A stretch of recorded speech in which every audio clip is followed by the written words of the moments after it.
28 जुलै 2026 वेळ संध्याकाळची. दिवसभरात झारखंडमध्ये डझनभर नक्षलवाद्यांनी पोलिसांसमोर आत्मसमर्पण केलं. त्याच दिवशी संध्याकाळी सुरक्षा यंत्रणांना आणखी एक मोठं यश मिळालं. ज्या व्यक्तीचा पोलीस गेल्या 17 वर्षांपासून शोध घेत होते तो अखेर त्यांच्या हाती लागला. झारखंड आणि ओडिशा राज्यानं ज्याच्यावर एकत्रितपणे 2,20,00,000 रुपयांपेक्षा अधिक बक्षीस जाहीर केलं होतं त्या मिसिर बेसराला पोलिसांनी अटक केली. झारखंड, ओडिशा, बिहार आणि पश्चिम बंगालच्या काही भागांमधील नक्षलवादी नेटवर्कमध्ये महत्त्वाची भूमिका बजावणारा मिसिर बेसरा नेमका कोण होता? त्याचा नक्षलवादी चळवळीतील इतिहास काय होता? 2009मध्ये पोलिसांच्या ताब्यातून फरार झाल्यानंतर तो 17 वर्ष सुरक्षा यंत्रणांना कसा चकवा देत राहिला आणि अखेर पोलिसांनी त्याला कसं अटक केलं, जाणून घेऊ या व्हिडिओच्या माध्यमातून. नमस्कार, मी संतोष. तुम्ही पाहताय थोडक्यात. सर्वात आधी 28 जुलैला नेमकं काय घडलं ते पाहू. मंगळवारी संध्याकाळच्या वेळी झारखंड पोलिसांसमोर 16 नक्षलवाद्यांनी शस्त्रांसह आत्मसमर्पण केलं. यातल्या 6 जणांवर एकत्रित 39 लाख रुपयांचं बक्षीस होतं. यापूर्वी मे महिन्यात मिसिर बेसराच्या आणि इतर वरिष्ठ नेत्यांच्या पथकांशी संबंधित 27 माओवाद्यांनी आत्मसमर्पण केलं होतं. त्यामुळं बेसराचं स्थानिक नेटवर्क आधीपासूनच कमकुवत झालं होतं. त्याच्या जवळच्या सहकाऱ्यांनी आत्मसमर्पण केल्यामुळं त्याच्या हालचाली, संपर्काचे मार्ग आणि ते ज्या ठिकाणी राहत होते त्या ठिकाणांची माहिती सुरक्षा यंत्रणांना मिळाल्याचं सांगण्यात आलं. आता सर्वात महत्त्वाचा प्रश्न, मिसिर बेसराला अटक कशी करण्यात आली? तर केंद्रीय गुप्तचर यंत्रणा आणि राज्य पोलीस बेसराच्या हालचालींवर बारीक लक्ष ठेवून होते. त्याच्या अनेक सहकाऱ्यांनी आत्मसमर्पण केल्यानंतर त्याच्या हालचालींची माहिती मिळू लागली. बेसरा आपल्या साथीदारांसह धनबाद, गिरिडीह सीमेकडून प्रवास करणार असल्याची माहिती सुरक्षा यंत्रणांना मिळाली.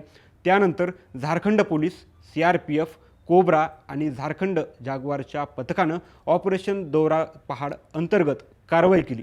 मंगळवारी संध्याकाळी धनबाद जिल्ह्यातल्या बरवा अड्डा पोलीस ठाण्याच्या हद्दीत पोलिसांनी सापळा रचला. बेसरा आपल्या साथीदारांसोबत एका वाहनातून जात असल्याची माहिती त्यावेळी पोलिसांना मिळाली. बेसराची गाडी निश्चित ठिकाणी पोहोचताच सुरक्षा दलांनी कारवाई करत त्याला ताब्यात घेतलं. त्याच्यासोबत मेहनत उर्फ मोच्छू आणि गौरव उर्फ सौरभ या 2 माओवादी सदस्यांनाही अटक करण्यात आली. मोच्छूवर 15 लाख रुपयांचं बक्षीस होतं, तर बेसरावर ओडिशा आणि झारखंड सरकारनं 2,20,00,000हून अधिक रुपयांचं बक्षीस ठेवलं होतं.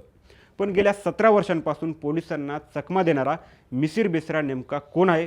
तर मिसिर बेसरा हा बंदी घालण्यात आलेल्या भारतीय कम्युनिस्ट पक्ष माओवादी अर्थात CPI मॉइस्ट संघटनेच्या पॉलिट ब्युरोचा वरिष्ठ सदस्य होता.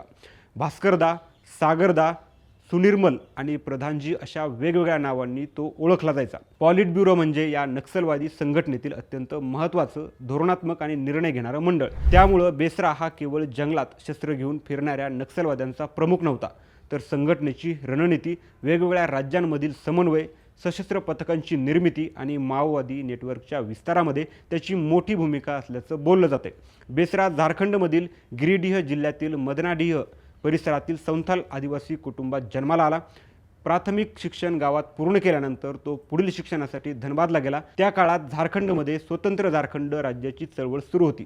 जमीन, लोकांचं स्थलांतर, सावकारांकडून सामान्यांची होणारी पिळवणूक आणि आदिवासींच्या हक्कांच्या प्रश्नांचा मुद्दा ऐरणीवर आला होता. अशा अस्थिर वातावरणात बेसरा माओवादी विचारांकडे आकर्षित झाला.